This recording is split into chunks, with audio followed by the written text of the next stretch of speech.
এবার কলেজের মূল ফটকে তিতুমীর বিশ্ববিদ্যালয় নামের ব্যানার টানিয়েছে আন্দোলনরত শিক্ষার্থীরা। সকালে আন্দোলনের অংশ হিসেবে এমন কর্মসূচি পালন করে শিক্ষার্থীরা। বিশ্ববিদ্যালয় ঘোষণার দাবিতে সকালে তিতুমীর কলেজের মূল ফটকে জড়ো হয় শিক্ষার্থীরা। পরে শুরু হয় বিক্ষোভ মিছিলটি আমতলী মহাখালী সড়ক ঘুরে কলেজের মূল ফটকে এসে শেষ হয়।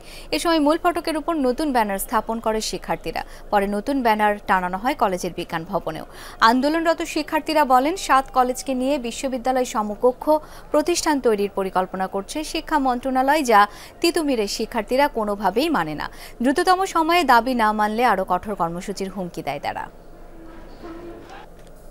তালবাহানা শুরু করেছে, তারা তাদের কার্যক্রম পরিচালনা করছেন না, তাই আমরা আজকে আবার নতুন করে রাস্তায় নেমেছি। তিতুমীর কলেজকে সহ আরও 6টি কলেজকে নিয়ে 7টি কলেজকে একটি বিশ্ববিদ্যালয়ের সমকক্ষ কাঠামো বিবেচনা করার জন্য তারা প্রস্তাব দেয় এবং সেই প্রস্তাবে শিক্ষার্থীরা আসলে বিক্ষুব্ধ হয়েছে। তিতুমীর কলেজের শিক্ষার্থীরা তারা কোনো ধরনের সমকক্ষ কাঠামো চায় না। মন্ত্রণালয় আমাদের সঙ্গে যে দ্বিচারিতা করেছে, সেই দ্বিচারিতার প্রতিবাদে শিক্ষার্থীরা বিক্ষোভ প্রতিবাদ করেছে।